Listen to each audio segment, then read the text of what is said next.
All right, let's unpack this. Have you ever noticed those little unassuming phrases that native English speakers just sprinkle into conversations? You know, the ones that aren't usually highlighted in textbooks, but, well, without them, a sentence can feel a bit stiff or even miss its true meaning. Right. They're everywhere, really. And they're kind of the secret sauce to sounding genuinely natural. Today, we're doing a deep dive into this incredible collection of 50 essential daily English phrases. It's sourced straight from 50 essential daily English phrases. Good title.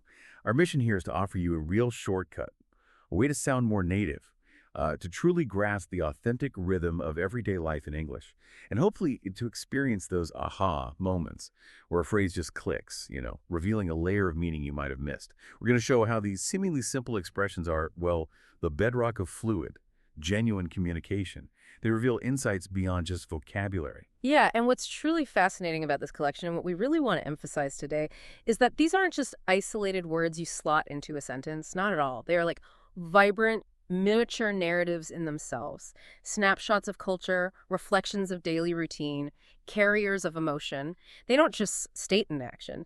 They communicate how that action felt, its speed, its intent, in a way that direct, literal translations often completely miss. For instance, just saying, I got out of bed.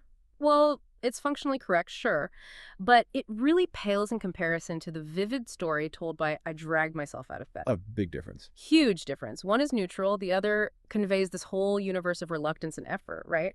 A cultural understanding of how we sometimes face our mornings. So our shared mission today is to connect those dots for you, showing not just what these phrases mean on the surface, but why they are so crucial for truly immersing yourself in the nuances of English communication.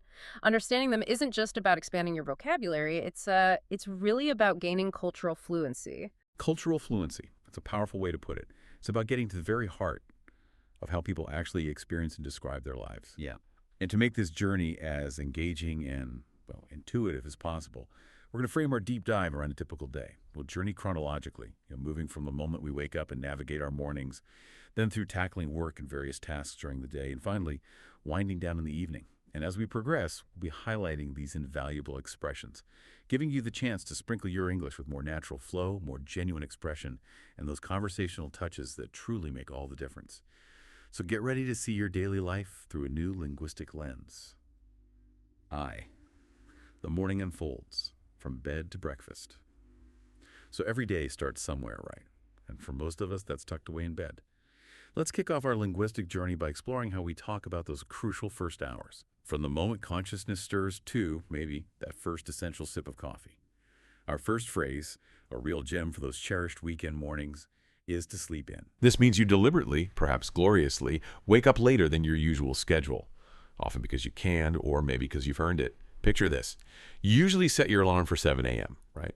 But on a lazy Saturday, you find yourself waking up naturally at, say, 9 or 10. That's sleeping in. You'll often hear this in contexts like, oh, I absolutely love sleeping in on Sundays. Or perhaps, we slept in so late we actually missed the hotel breakfast. Whoops. That's a perfect starting point, because to sleep in beautifully captures the subtle cultural value we hold, the veneration of leisure. It's not simply waking up at a later hour. It's often a deliberate act of self-care. Self-care, yeah. A chosen deviation from a structured routine that highlights our relationship with time and work. There's this sense of deserved comfort and freedom embedded in it, almost like a mini rebellion against obligation, A mini rebellion. I like it. It tells you a lot about the speaker's weekend priorities, or perhaps just how truly exhausted they were to begin with. I love that idea of a mini rebellion against obligation. So it's not just describing time. It's like an emotional statement about freedom and choice. Does that mean if someone accidentally wakes up late and is stressed about it, they wouldn't use sleep in with that same positive feeling? Precisely. Yeah, exactly. If you accidentally oversleep and miss a crucial meeting, you wouldn't say, oh, I slept in, with a relaxed smile. Definitely not. No way. You'd almost certainly say, I overslept. The intentionality, or at least the feeling of enjoyment and lack of negative consequence, that's key to sleeping in. It comes with a positive, relaxed connotation, whereas oversleeping often carries that note of regret or anxiety or even, professional consequence. It's a fantastic, subtle distinction for English learners to grasp, as it reveals so much about the speaker's state of mind. That distinction makes perfect sense. Totally. So for you listening, think about your ideal weekend morning. Do you sleep in? Savoring that extra time under the covers? Or are you an early bird, even on your days off? It really highlights how language isn't just about words, but about feelings and intentions, doesn't it? Okay, now let's swing to the absolute opposite end of the spectrum, for those really tough mornings. Our next phrase is to drag yourself out of bed. This phrase paints an incredibly vivid picture, doesn't it? Just hearing it. It means you get out of bed even when you are utterly exhausted and you absolutely unequivocally do not want to. It feels incredibly hard, like your body is literally resisting movement, like the bed sheets have become shackles or something. You might hear someone groan, "Oh, I had to drag myself out of bed at 6 this morning. It was brutal." Or perhaps, "She dragged herself out of bed after a late night of studying." Oh yeah, that phrase instantly evokes a strong emotional response. To drag yourself out of bed isn't just describing a physical action. It's this powerful expression of reluctance, internal struggle, and profound fatigue. The word drag itself is the key here. It communicates the immense physical and mental effort required, highlighting a distinct lack of energy or desire. It tells you, without needing any more explanation, about the person's state of mind and body. They likely had a rough night, or they're facing a day they're just not looking forward to. It's far more expressive and relatable than a simple, "they got out of bed." Much more. Oh, much more. It's that feeling, isn't it? We've all been there, that primal battle between your cozy bed and the cold, hard reality of the day. Is there a cultural element to this, do you think, this feeling of needing to push through even when completely drained? Absolutely, I think so. It speaks to a certain cultural expectation of perseverance, right? Even if it's against your will. We acknowledge and even commiserate over this struggle because it's such a common shared experience. It's almost a way to signal, look, I'm putting in the effort, even when it's tough. It's about overcoming that inertia. And for learners, understanding this phrase helps them convey genuine fatigue and reluctance, not just the mere act of rising. It adds that emotional layer. That makes sense. I think we can all relate to that one. When do you typically have to drag yourself out of bed? Is it after a particularly late night or perhaps just on a Monday morning when the week stretches endlessly before you? What does that feeling tell you about the day ahead? Moving on then. Once you've successfully wrestled yourself free from the covers, maybe even dragged yourself, you might find yourself up and about. This phrase means you're fully awake and actively moving around. You're not lingering in bed or just passively lounging anymore. You're engaged, you're doing things, you're functional. For instance, you could say, by 7, I'm usually up and about getting breakfast ready. Or, he was up and about surprisingly early today tackling his chores. Exactly. This phrase signifies a complete and successful transition from rest to activity. It's not just about being awake, it's about being productively engaged, showing a state of readiness and energy. Up and about often implies good health, or maybe a busy agenda, or simply being fully functional and ready to tackle whatever comes next. It distinguishes someone who is merely awake from someone who is actively participating in their day. All right, there's movement involved. So it's that moment where the day truly begins, where you transition from internal thoughts to external actions. When you hear it, it immediately gives you a sense of someone being on the go, active. Is there a slight difference between being just up and being up and about? What do you think? Definitely. Yeah, I'd say so. Up just means you're no longer in bed. You could be sitting on the edge of the bed, maybe staring into space or on the couch. Still gathering yourself. Right. But up and about adds that dynamic element. You're moving, you're active, you're engaged in your surroundings. It implies a certain vitality and purpose, even if that purpose is just making coffee. For learners, it's a subtle but important distinction that adds precision to their descriptions of morning activity. Fascinating. Okay, so whether you've gracefully slept in or courageously dragged yourself out of bed, now you're up and about, hopefully. What time are you usually truly up and about, ready to face the world? Does it happen instantly, or is there maybe a slow, gradual process involved for you? Next up, the eternal morning dilemma. What to wear, especially when time is short. Our phrase for this, especially when time is of the essence, is to throw something on. This vividly means you put on clothes very quickly, almost instinctively, without much thought or deliberation, usually because you're in a rush. It's all about speed and practicality over style in that moment.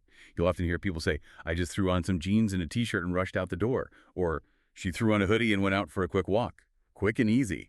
Throwing something on instantly conveys that speed and casualness, exactly. It communicates that appearance isn't the primary concern right then. Rather, the absolute priority is just getting dressed swiftly, to move on to the next task or just get out the door. This expression is particularly common for quick errands, maybe unexpected departures, or any informal situation where comfort and efficiency trump sartorial elegance. Sartorial elegance. Nice. It's a very relatable phrase because we've all had those mornings, haven't we? Absolutely. It's the ultimate anti-fashion statement, isn't it? Those mornings where comfort and speed are the absolute key. And the thought of meticulously planning an outfit is just too much to handle. Does this phrase ever carry a negative connotation, like maybe suggesting you're underdressed? Not inherently negative, no. It's usually just descriptive of a practical choice. The context would determine if it implies being underdressed. Like if you threw something on for a formal wedding, well, that would be a social misstep, obviously. Yeah, probably not a good idea. But for popping to the grocery store or walking the dog, it's perfectly normal and even expected. It speaks to a culture that values efficiency in everyday routines, where sometimes dressing is just a means to an end. Get it done. That makes total sense. What do you typically throw on when you're in a hurry? Maybe running out the door for a quick coffee or to walk the dog. It's all about utility in those moments, isn't it? And to really shake off that morning grogginess, that sleepiness, we have to splash water on your face.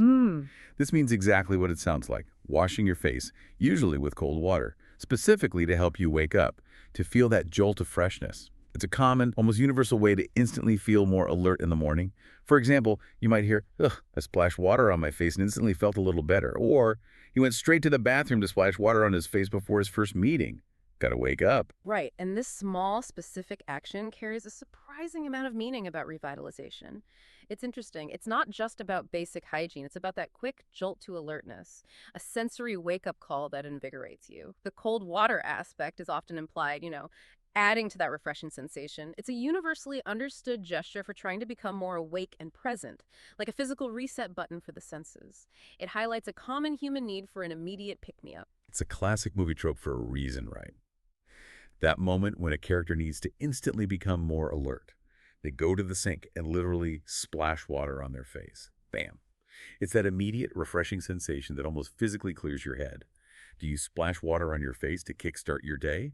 Or do you have another go-to method for that initial wake-up blast? Maybe screaming into a pillow. Just kidding. Okay, once you're dressed and feeling refreshed, maybe it's time for some sustenance.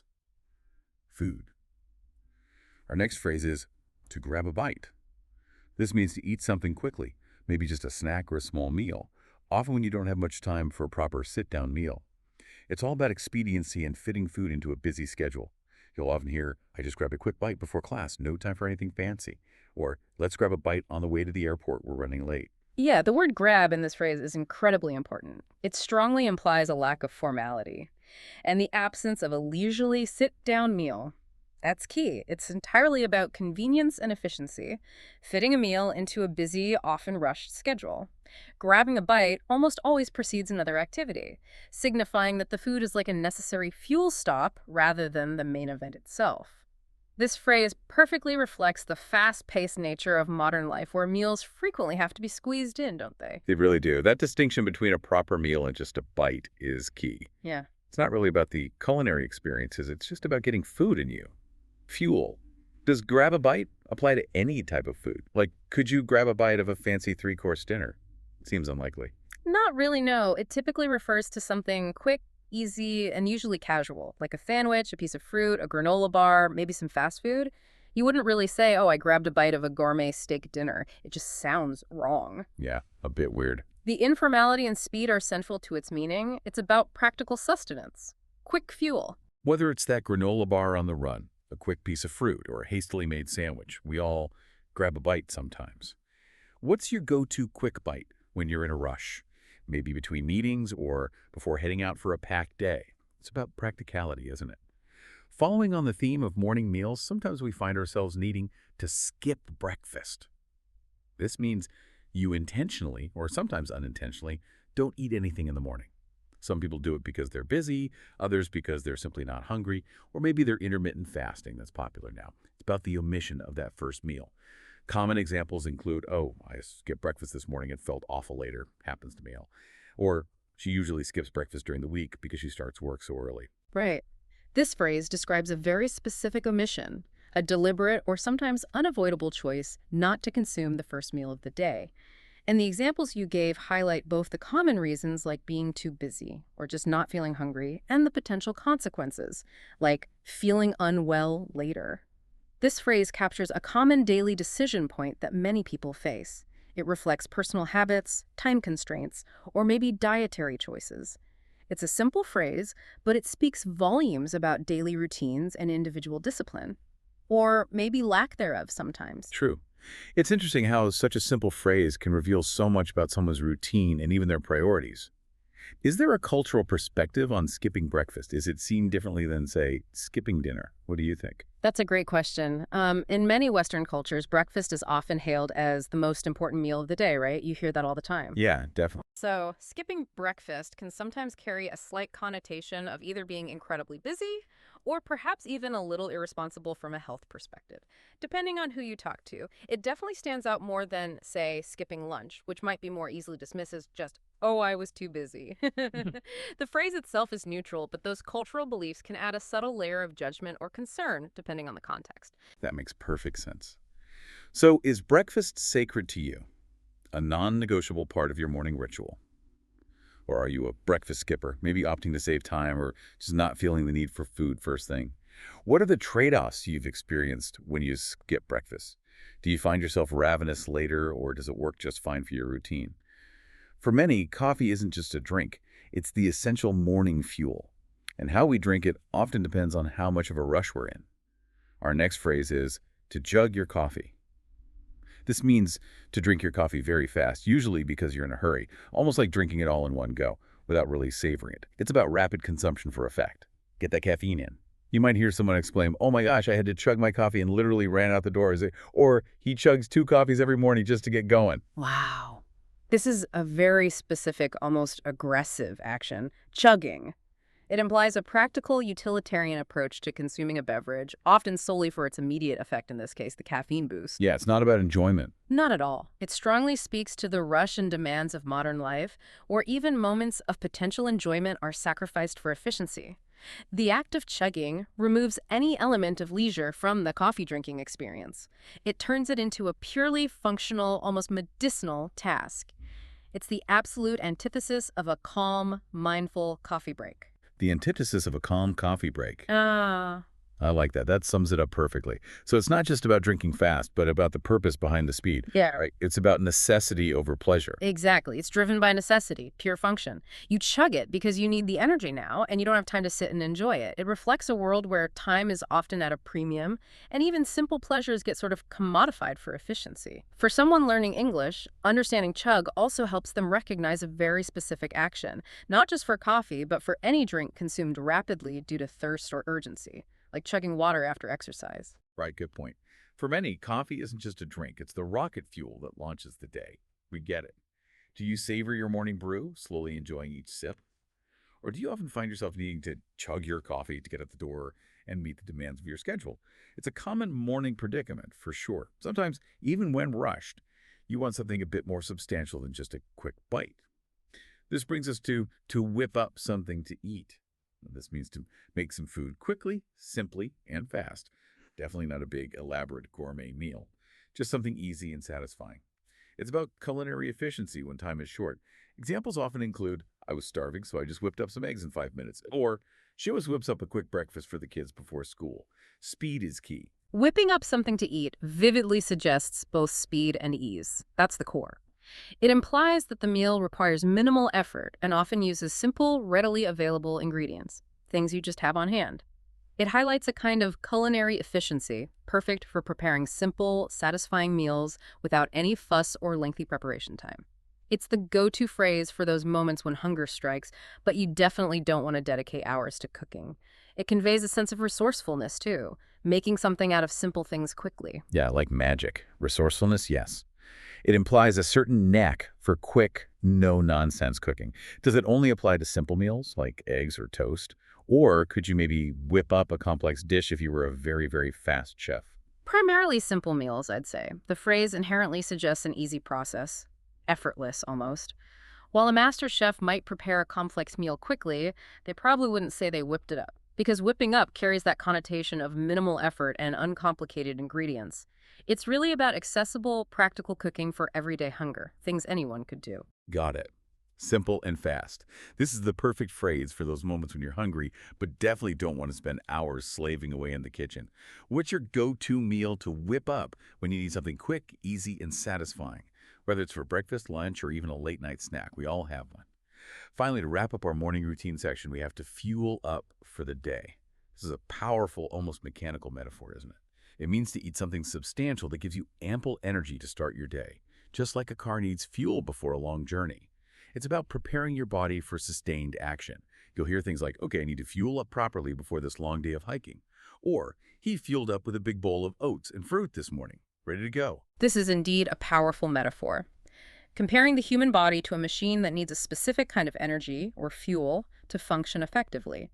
It emphasizes the practical, energy-giving aspect of food, particularly important for those facing demanding days or maybe extensive physical activity. The phrase focuses on nourishment for performance, suggesting that the food consumed is directly linked to the energy and stamina needed to tackle the day's challenges. It's about a purposeful intake of sustenance with an eye towards endurance. Very intentional.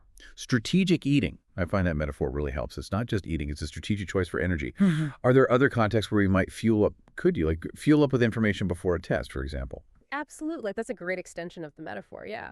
You could definitely say you're fueling up for a big presentation by reading all the reports, or fueling up your mind with knowledge before an exam. The core idea is preparing for a demanding activity by providing the necessary input, whatever that input is. So while its primary use is for food, the concept can certainly extend to mental preparation too, which is an interesting cultural take on readiness, I think. Yeah, that is interesting. Whether it's oats, eggs, or a protein-packed smoothie, we all need that starting energy to power us through. How do you fuel up for the day when you know it's going to be a long one, filled with tasks and demands? Do you have a specific power breakfast that prepares you for anything? Twofer. Navigating the day. Out and about. Okay, so we've successfully navigated the morning rituals. Phew. From that first thought of getting out of bed to that essential fuel for the day, now it's time to step outside and deal with the world. Get moving. Our first phrase for heading out is to head out the door. Very common. This simply means you leave your house, your office, or any place you've been. It indicates you are on your way somewhere. It's a casual and very, very common way to say, I'm leaving now. Examples abound. Okay, I grabbed my bag and headed out the door to catch my train. Or, she headed out the door at 8 sharp, determined to beat the rush. Punctual. To head out the door describes the very act of departure, often with a clear purpose or destination in mind. Yeah. While adding sharp in the example brings in that sense of punctuality, the phrase itself is incredibly versatile. It can be used for any exit, really, conveying a sense of finality to one location and transition to another. It's a foundational phrase for describing movement in daily life, signaling the start of a journey, whether that's physical or metaphorical. The starting gun for the day's journey. It's the universal signal for I'm off. Yeah. That decisive moment of stepping from your private space into the public world. Is there any particular imagery evoked by head out the door versus just say leave? What's the difference? There absolutely is, I think. Leave is very general, quite neutral. Head out the door is more immediate, more active, and more pictorial. You can see it. Yeah, you could picture it. It puts you right at the threshold, implying the act of exiting rather than just the state of being gone. It's a subtle emphasis on the physical movement and the immediate next step in your day. How often do you head out the door with a clear destination in mind? Whether it's for work, appointments, or simply to run errands. It's that moment of stepping from your private space into the public world, isn't it? Once you're out, you might rely on public transport. Many people do. Our next phrase perfectly describes a quick, often casual boarding, to hop on the bus. This means you get on the bus, but usually quickly or without much fuss, casually. The word hop itself makes it sound fast and light, doesn't it? Not a slow, deliberate climb. You might say, oh, I just hopped on the bus just in time before it pulled away. Phew. Or, we decided to hop on the next one since this one was too crowded. Quick decision. Hop on distinctly implies agility and speed. A casual and often swift embarkation onto a mode of transport. It's far more dynamic than simply getting on the bus. Definitely. It suggests a rapid movement or even a spur-of-the-moment decision to catch a particular bus or train. This choice of word adds a light, efficient feel to the action, reflecting the often quick pace of using public transport. It's about seamless, quick movement, almost like a light jump, hop. It perfectly captures that slightly rushed, easy movement of public transport, doesn't it? That feeling of quickly getting on before the doors close or it drives off. Yeah. Does hop on imply a short journey too? Or can you hop on for a really long trip? What do you think? That's a great observation. While you can technically hop on a bus that's going a long way, the hop often suggests a shorter, more immediate journey. That's the feeling it gives. Right. It wouldn't typically be used for boarding an airplane for an international flight, for instance. That would sound odd. Yeah, hopping on a plane to Australia. Yeah. Maybe not. Right. It usually implies a quick, local, or routine journey where the act of getting on is almost an afterthought, just part of the flow. What public transport do you hop on in your daily routine? Whether it's a bus, a train, or maybe even a ferry or tram, it adds a certain casual energy to your commute, doesn't it? Now, for those who drive, a major daily battle in many urban areas is to beat the traffic. The struggle is real. This means you make a strategic decision to leave early, specifically before the roads become heavily congested, all in order to avoid getting stuck in slowdowns and gridlock. It's a proactive, often calculated move. Very strategic. You'll hear people planning, okay, I have to leave at 6 a.m. sharp to beat the traffic this morning. Or observing, she always tries to beat the traffic by leaving before 7. Smart. This is indeed a highly strategic action, completely driven by foresight and the strong desire to circumvent a common urban frustration. To beat the traffic is about outsmarting the congestion, highlighting a keen desire for efficiency and for avoiding the stress and lost time associated with peak travel periods. Oh, the strike. Exactly. It's a proactive measure that speaks volumes about the planning involved in daily commutes and the value we place on time. It's almost a competitive phrase, isn't it? Like you're racing against the clock and everyone else. It absolutely feels like a competition. Yeah. Like you're winning a small victory against the daily grind when you succeed. Does this phrase only apply to cars, though? Or could you apply it to other forms of commuting, like cycling or public transport, maybe? Primarily, it's associated with cars, yeah. As traffic typically refers to vehicle congestion on the roads. However, you could colloquially extend it. You might say you want to beat the rush on public transport, for example, to get a seat or avoid crowds. Ah, beat the rush. Good one. But beat the traffic specifically targets the motor vehicle aspect. It really reveals a common pain point in modern urban living. The daily battle against rush hour. Do you have a specific time you leave your home or office each day to try and beat the traffic? What does this phrase tell us about common frustrations in daily commuting and that universal desire to just have a smooth, unimpeded journey? Sometimes, though, despite our best efforts, the universe conspires against us. Or we just misjudge the time, and we end up running late. This is a very, very common phrase that means you are behind schedule. Things are simply taking longer than they should, and you will arrive after the expected time. It's a current state of being, often requiring a quick apology or text message. Examples include, I'm so sorry I'm running late, I'll be there in about 10 minutes, the classic text. Or, he's always running late no matter how early he starts. Some people just are. It's fascinating, isn't it, that to run late is such a pervasive phrase to express a delay. It implies a current and ongoing state of being behind schedule, often immediately prompting apologies or explanations. The continuous verb running is interesting. It emphasizes the active, persistent nature of the delay rather than it being a one-off static event, like it's happening right now. Yeah, it feels active. It's a phrase that everyone understands and uses, transcending cultural backgrounds, because the experience of being late is so universal and, frankly, often quite stressful. It's truly a universal experience, isn't it? Who among us hasn't sent a quick text saying, so sorry running late, hoping for understanding and patience? Does the phrase ever suggest fault, though, or is it generally neutral? It can be neutral, but it often implies an acknowledgement of a problem. You're owning it. If you say, I'm running late, you're admitting you're not on schedule, and you probably feel some responsibility or regret about it. It's rarely used casually if there's no consequence attached. It's a phrase of accountability, really, even if the delay is entirely your fault, like unexpected traffic. Right, you're still the one who's late. That makes sense. What are your common reasons for running late? Is it unexpected delays, hitting every red light, or sometimes just a miscalculation of time on your part? Happens to the best of us. On the flip side, we have the much more pleasant experience, to make good time. The relief. This means you travel faster than expected, or everything just goes smoothly during your journey, leading to a quicker arrival than anticipated. It's a welcome positive surprise, a little win. You might hear, wow, we made good time this morning, the roads were completely clear. Amazing. Or, I made good time on my way to work and actually got there 15 minutes early. bonus time. This phrase is the welcome, happy opposite of running late. Exactly. It suggests efficiency, favorable conditions, and often a positive outcome, like arriving early or having extra time you didn't expect.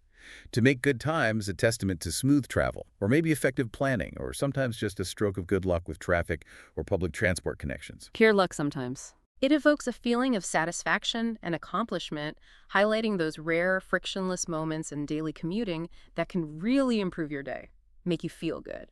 That feeling of relief and pleasant surprise when the commute is unexpectedly quick and everything just flows. It's a small victory for sure. Is it specifically for travel, though? Or could it apply to other processes, like completing a task? Predominantly for travel or physical movement, yeah, that's its main home. You wouldn't typically say you made good time writing a report, for instance, even if you finished it quickly. For tasks, we tend to use phrases like finished quickly or got ahead of schedule. Making good time is really tied to the concept of a journey or movement from A to B. When was the last time you made good time on a journey, arriving somewhere earlier than anticipated? It can really set a positive tone for the rest of your day, can't it? Start things off right. 3. Tackling tasks, work, and productivity. Okay, now that we've arrived at our destination, whether it's work, home, or somewhere else entirely, let's talk about getting things done. Work, chores, personal projects, there's a whole essential vocabulary for tackling tasks with different levels of energy and urgency. It's quite rich. Our first phrase for kickstarting productivity is to get cracking on something. This means to start doing something, and to do it quickly, with enthusiasm and energy. It's casual, energetic, and often acts as a real motivator. Let's go. You'll hear people say, okay, I really need to get cracking on this report before the deadline. Ooh, or a team leader might say, right, let's get cracking, everyone. We're already behind schedule. Move it. To get cracking on something immediately conveys that sense of urgency and a burst of initial energy. That's exactly it. It's an informal but incredibly effective way to signal that it's time to begin a task with vigor and without any further delay. This phrase implies a shift into a more active and focused mode, suggesting that the time for preparation or hesitation is over, and it's time for immediate, decisive action now. It's a powerful call to arms for productivity, often used to rally a group or just to motivate yourself. Yeah, gotta psych yourself up sometimes. It's that motivational push we sometimes need, or that we give to others. Does the phrase suggest the task is difficult, though? Or just that you need to start it with energy, regardless of difficulty? It doesn't necessarily imply difficulty, no, but rather the need for immediate and energetic action. The task itself could be simple or complex, that doesn't matter so much. The cracking part suggests breaking through the initial inertia, getting over that first hurdle of starting. Overcoming procrastination. Trading the seal. Exactly. It's about overcoming procrastination or just prioritizing speed and getting going. That's helpful. What project or chore do you need to get cracking on right now? Something that's maybe been lingering on your to-do list. It's a great phrase to use to kickstart your own momentum or encourage others around you. Following that, we often have tasks that aren't quick wins. They require sustained effort, endurance. For those, we plow through work, like a tractor in a field. This means you keep working steadily and persistently, even if the task is boring or hard or takes a long, long time. It implies endurance, resilience, and a methodical approach. Head down, keep going. Imagine someone saying, ugh, I spent all afternoon just plowing through all my emails. Or, she heroically plowed through the entire stack of paperwork in one go before leaving. Wow, dedication. This idiom uses the powerful metaphor of a plow, right? Forcefully moving through earth. It implies sustained effort and resilience, particularly when facing difficulty or tedium, boredom. It suggests a methodical, determined approach to large, repetitive, or unpleasant tasks, where sheer willpower is often as important as skill. Just got to keep going.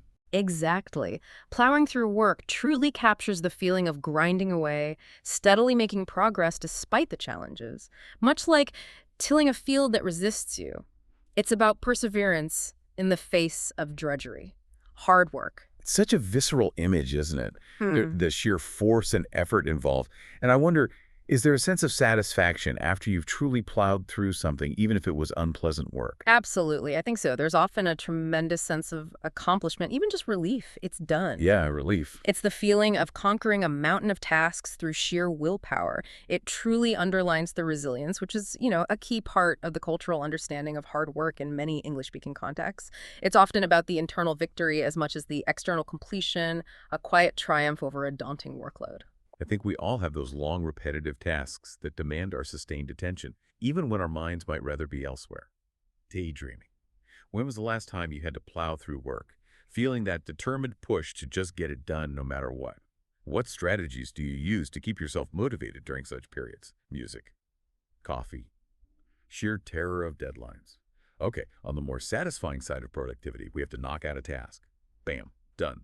This means to finish something quickly and easily, with efficiency and competence. You get it done fast, leaving you with that satisfying sense of accomplishment. Check. You might hear someone confidently declare, yes, I managed to knock out that report before lunch, no problem. Or a team leader might say, okay, team, let's knock out this small project quickly so we can take a well-deserved break.